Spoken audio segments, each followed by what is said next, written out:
Hello everyone and welcome to another unboxing video. My name is Bobby, owner of Inherent Records in Chattanooga, Tennessee, and the host of the Monuments in Ruin podcast. In this box is a bunch of jams from Blues Funeral Recordings. I recently got an email from Jad. He sent me a huge list of all this awesome stuff they have released, and I couldn't wait to get my grubbies on what's in this box. So what is Blues Funeral Recordings? They are an independent label releasing music from luminary artists in the heavy, stoner, doom, and psych ecosphere. So that is exactly what's in this box. Let's find out what we've got. First of all, you gotta have the trusty pocket knife, right? Thank you so much for getting into this. I've had some of these releases in the past. Everything that I've picked up from Blues Funeral so far has been absolutely stunning. I cannot remember the date that the label actually started, but I can say that I used to pick up stuff from Meteor City through the All That Is Heavy website.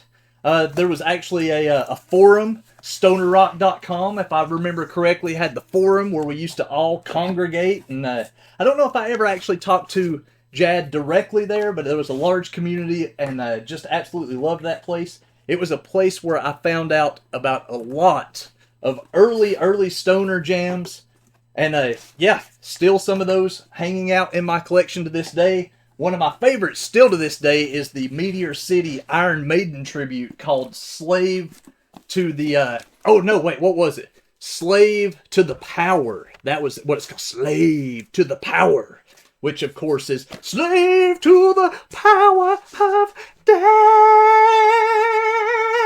Yes! I should be hired to sing for Iron Maiden, I know. But they did get Sebastian Bach on that compilation, and probably a little bit more highbrow vocalist than I am. But you know what? I'll try what I can try, you know, that's all I got. But anyway, what I'm getting long-winded about here is that I'm just trying to kill some time while I open this box and talk about Meteor City and how much I liked the label and what was such a cool place at allthatisheavy.com and stonerrock.com. So, the box is open. There it is. I got myself a little printout so we can find out exactly what this is.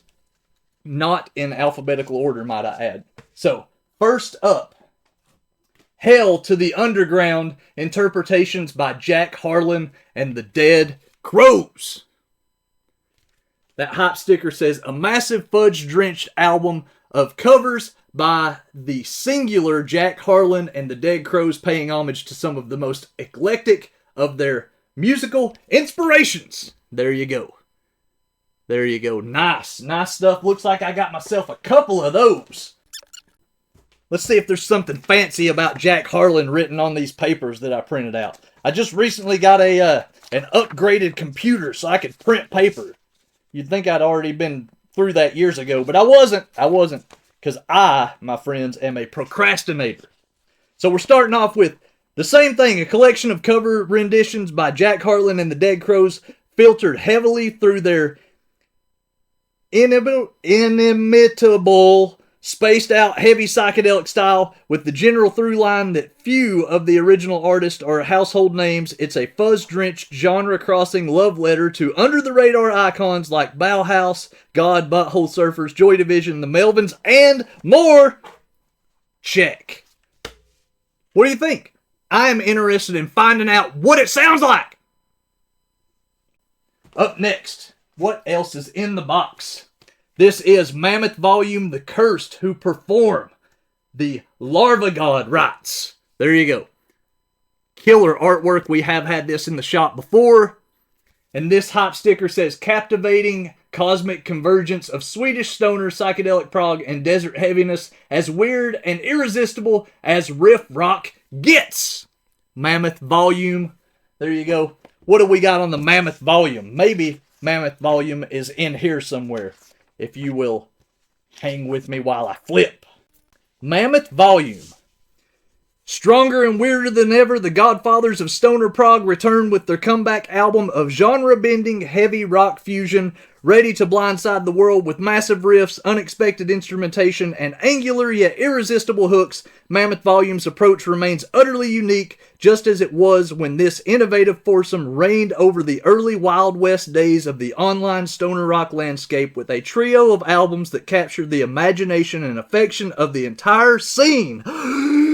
This album is a welcome reemergence that guaranteed to stun and delight fans of every sub-niche in the riff-heavy genre. Cursed who performed the lava god rites. Another one down! Up next, Cyclona, the Venus Sky Trip. Nice and colorful there. Cyclona, the Venus Sky Trip. No hype sticker on this one, which is just fine because that means I can rip that shrink off and just throw it to the wind. Throw it to the wind. We don't need that nasty old plastic on there anyway. What do we got in the pile? Cyclona. From the space-driven blast off to the kicky and cowbell-loving energy of stars, Cyclona pack a massive punch and sense of cool.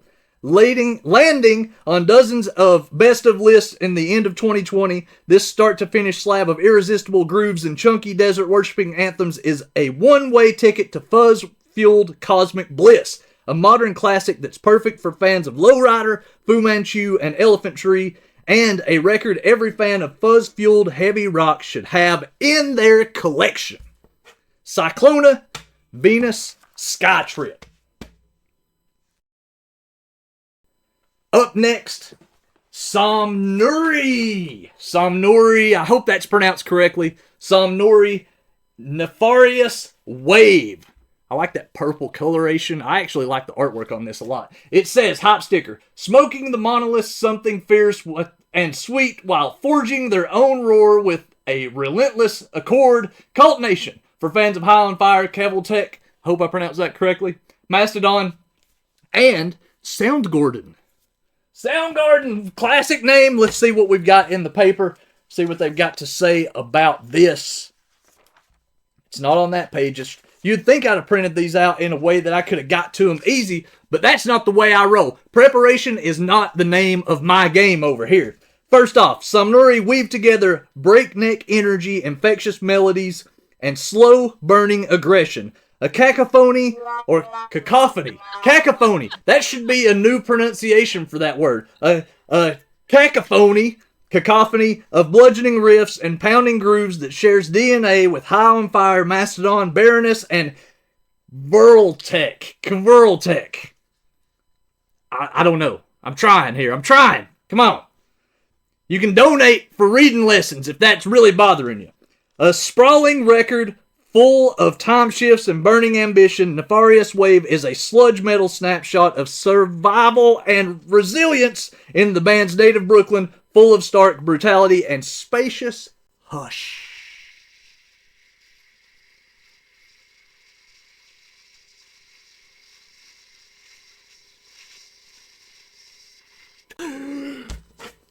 Take that, spelling bee. I can spell hush. H-U-S-H.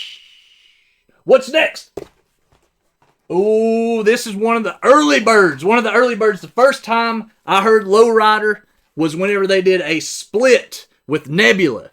What a great time to be alive, people. Lowrider, Ode to Oi. Is that what it is? I-O, Ode to I-O. Either way, this one was highly anticipated. My friend messaged me. He was like, hey man, Lowrider's got a new album coming out. Do you want to get a copy? And we both put our money together on the internet and sent it out to the overworlds. And it come all the way back across the pond and landed in our laps. And I love the Lowrider. This is a fantastic record. I love that this is just an open bag.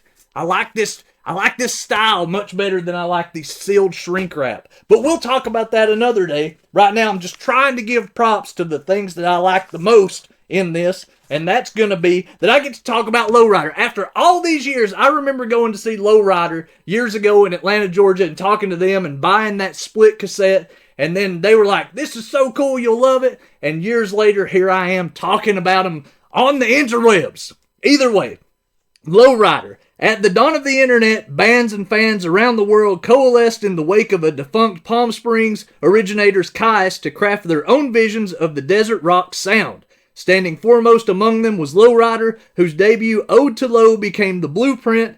Countless others would follow. Now, longtime fans and new arrivals can delve into this rumbling chronicle of seminal desert fuzz heaviness, which returns with bonus tracks in newly remastered glory. Glory. Gloria. Oh, wrong song. Sorry. Up next, we have Lord Buffalo, Tau Bo, B-A-H, the new album of atmospheric psych Americana, heavy ghost town folk for fans of Woven Hand, Dead Meadow, All Them Witches, and Calexico. Calexico. I believe that's what it is. All Them Witches being Tennessee folk. Bring it on. Oh, wait, hold on. I didn't even look. Is this some kind of a color variant? We'll get into that another time. We're not worried about whether it's a color variant or not, but it might be. It might be. We'll just say it might be. What do we got here? Where are they coming at in the paperwork? Lord Buffalo, Tau Bahu. Lord Buffalo creates somber ghost town Americana on Tau Bahu, thick with captivating intensity and brooding heaviness of the soul. Imagine the haunted sensibility of artists like Chelsea Wolfe, David Eugene Edwards, Woven Hand 16 horsepower, and Ian Astbury of The Cult, fused with the spacious, expansive psychedelics of Dead Meadow and All Them Witches. Basically, what they're saying is that if you like Tennessee, like I like Tennessee, you might want to give a chance on that psychedelic sound that they've got going on because it's super duper good. Up next, speaking of Tennessee, Howling Giant, The Space Between Worlds. Jad, I know what you're thinking. Bobby, if you've got a band and you're in Tennessee, I want to release your band, so just go ahead and send us your demo. I got myself a sludge project that doesn't sound nothing like this album. I'll just tell you that right now. Howling Giant, The Space Between Worlds. These folks are awesome. This is such a great record. And it says somewhere in here something about Howling Giant, The Space Between Worlds. Irresistibly anthemic, impressively technical, and utterly infectious, The Space Between Worlds is the debut full-length from Howling Giant, whose blistering energy, golden-throated vocals, and obliterating live shows makes them one of the most exciting outfits in the metal underground. Giving space to every sonic weapon in their arsenal and uplifted by an ambitious, multi-dimensional sci-fi concept, this is a warped trail of heavy rock, just complex enough to be called progressive. Guest vocal cameo from Jason Shy of ASG. Good stuff. The Howling Giant boys, you can't go wrong. Got ourselves a couple copies of that. Up next, let's find out what's next. It's in a bag. I can tell you that. It's in a bag. Oh, having trouble. There we go. Acid King, Beyond Vision. The artwork on this, absolutely amazing. Also, I gotta tell you, the fellas over there do such a great job at putting these releases together. Everything about them seems to be like, I just gotta own that myself. Even if the music was just mediocre, I'd be like, look at this artwork, you gotta love it. But then you get the art package and you get the awesome music involved, and then you're like, man, my mind has been blown. That's just the way it is. So far, everything Blues Funeral has released that I have heard has been fan-flippin'-tastic. I can't flip much either, so I'm an old man. I try my best not to flip all over the place, but it's flipping good. Acid King, Beyond Vision. Acid King is Stoner Doom royalty, and Beyond Vision is their first new album since 2015's Middle of Nowhere, Center of Everywhere. With blistering guitars and swirling power dirges aplenty, the album's song flow into each other without beginning or ending, propelled by an undulating, lysergic pulse that traces the winding path and interplanetary existence and marks the dawn of a new era for the band who built the template for thundering, swinging doom. Once again, testing my reading sensibilities and trying to embarrass me on live video or recorded video. I'll probably go back and just re-record it all anyway with some kind of puppet overdub. So what? It's great music, great records. Acid King, you know them, you love them. They are one of the pioneers, as it says, and that record is no exception. What is next? What's next, I'll tell you? It is Dozer. Dun dun dun. This is one of the bands I picked up from All That Is Heavy and StonerRock.com years ago. Was a Dozer 7-inch where they did a cover of a Dead Boys song. I believe it was Dozer anyway. Boy, if I'm wrong about that, am I going to be embarrassed? The return of the legendary Dozer, a gravitational mass of space-tripping grooves, massive sludge, and red-eyed psychedelics. I don't know how many hands there are in there, but I'm glad I got my hands on it. What's next? I'll tell you what's next. Me running out of breath. That's what's next. All this screaming and yelling about stuff. I get excited and then I can't breathe none much. Dozer drifting in the endless void. Dozer led the first wave of the European-style stoner desert rock, an impactful fusion of proto-metal, riff rock, and punk that blasted forth in a response to the sun-baked fuzz and tectonic heft of American bands Caius and Fu Manchu. Reawakened with the vengeance, Dozer returned to the musical landscape they helped shape with an impassioned, amp-splitting rumble of a record pulling in massive sludge, fuzzed-out doom, space-tripping grooves, red-eyed psychedelics, and whatever else they find floating in the vast cosmic expanse. If that doesn't wet your whistle just a little bit, I don't know what will. Anyway, what's next, you ask? There's still a lot more in this box. What is next? We have got... This is Persecutor Snow Business. Persecutor Snow Business. Great stuff. Looks like a great hip-hop record, if you ask me. A little 3-6 Mafia, the new ice metal masterpiece from old school metal meets cult darkness in a frozen riff storm. Well, I tell you what, you can't get sexier than that, can you? Cannot get sexier than that. Let's see what the old paperwork has to say about it. I'll tell you what the old paperwork has to say. That grill is fantastic. Let's see here. Persecutor Snow Business. Persecutor's second album channels the tradition of early black metal champions like Venom, Celtic Frost, through the unflinching hard rock efficiency of AC/DC and the Scorpions to create their own infectious strain of timeless, hard-hitting heaviness, bask in its glory, or flee to your pathetic life.